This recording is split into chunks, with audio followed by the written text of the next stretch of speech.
तो जो लोग ये वीडियो देख रहे हैं पे काम करिए, आप ना मैदे का एक गोला बनाइए, ठीक है, और वो जो आपकी स्ट्रॉ होती है जिसमें से आप क्रशर पीते हैं, उस स्ट्रॉ के अंदर वो मैदे का वो ऊपर से डाल दीजिए, ठीक है। 1-2 दिन के अंदर वो एक तो जाम हो जाएगा और उसमें फंगस लग जाएगी, बैक्टीरिया लग जाएगा। अब जस्ट इमेजिन योर इंटेस्टाइन्स, जो हमारी आंत है, ठीक है, बेसिकली जहाँ से डाइजेशन की एब्जॉर्प्शन हमारी बॉडी की होती है, वो ऐसे है विद रूट्स, राइट।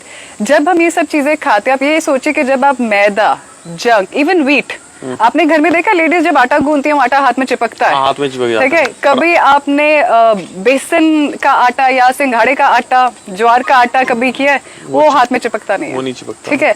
तो आटा जब हमारे हाथ में चिपकता है, जिसको लेडीज ऐसे क्रोधती हैं, ऐसे निकालती हैं आटा गूंदने के बाद, तो कभी इमेजिन करिए जब हमारी आंत में वो आटा चिपकता है, तो उसको आंत से कौन बाहर निकालता है?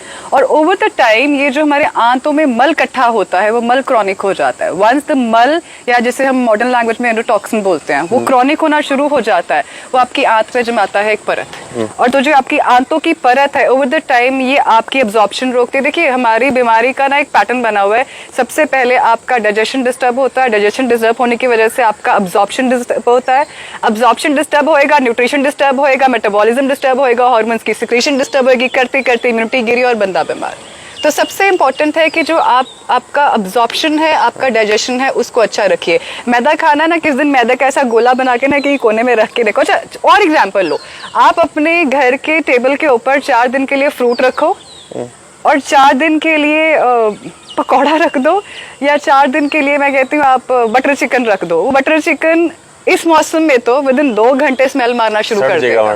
तो वहां से ही आपको पता लगना चाहिए कि कौन सा फूड बॉडी के लिए अच्छा है।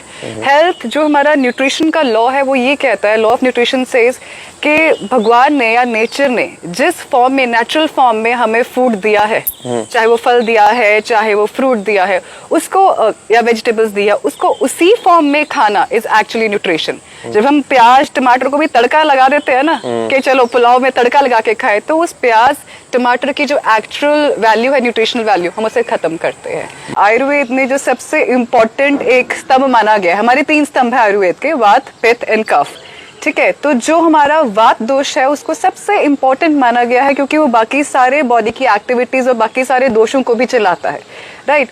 जो ये बारिश का मौसम है, वो वात को एग्रीवेट करता है। दोषों में कॉन्सेप्ट होता है कि उनका घटना, एक कॉन्सेप्ट होता है उनका बढ़ना। जैसे जैसे हम बोलते हैं कि किसी भी दोष का कम होना अपनी नॉर्मल बैलेंस पोजीशन से, या एग्रीवेट होना। जो बारिश का मौसम है, वो वात के दोष को इन पर्टिकुलरली बहुत एग्रीवेट करता है, जिसके कारण जो हमारी बॉडी का मेटाबॉलिज्म है, वो काफी लो हो जाता है। हम लोग आयुर्वेद में बात करते हैं अग्नि की, पाचन अग्नि की, या जिसे हम नॉर्मल लैंग्वेज में कहते हैं डाइजेस्टिव फायर।